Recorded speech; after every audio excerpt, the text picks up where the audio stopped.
I'm working on the 0028 VS that I damaged on my buffing wheel. Fretwork is something we do a lot of in this business, so it is always good to have a variety of techniques to accommodate different conditions. In this case, the fingerboard was in very good shape and the fret slots needed very little aside from cleaning out some glue and lacquer. Because the neck comes into the body at an angle, the fretboard extension falls away from the plane of the rest of the neck, so I like to dress these two areas separately.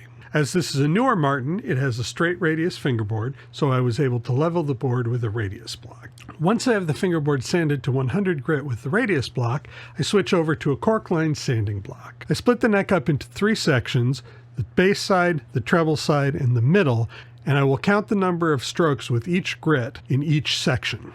Because I've done these earlier grits properly, I need very little time with each subsequent grit, and the shape of the fingerboard does not change.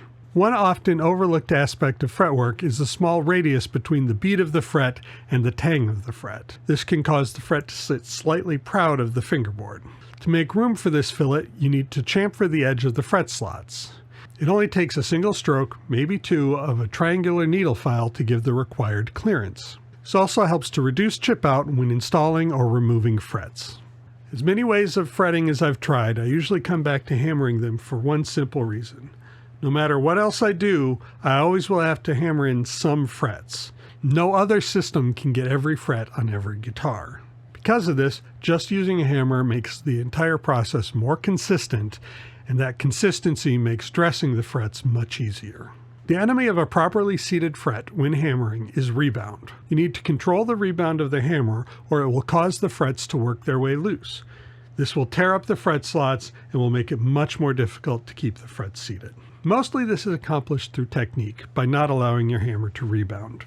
But you can help yourself with some tools. The neck rest I use is filled with either lead shot or sand, and I use a dead blow hammer.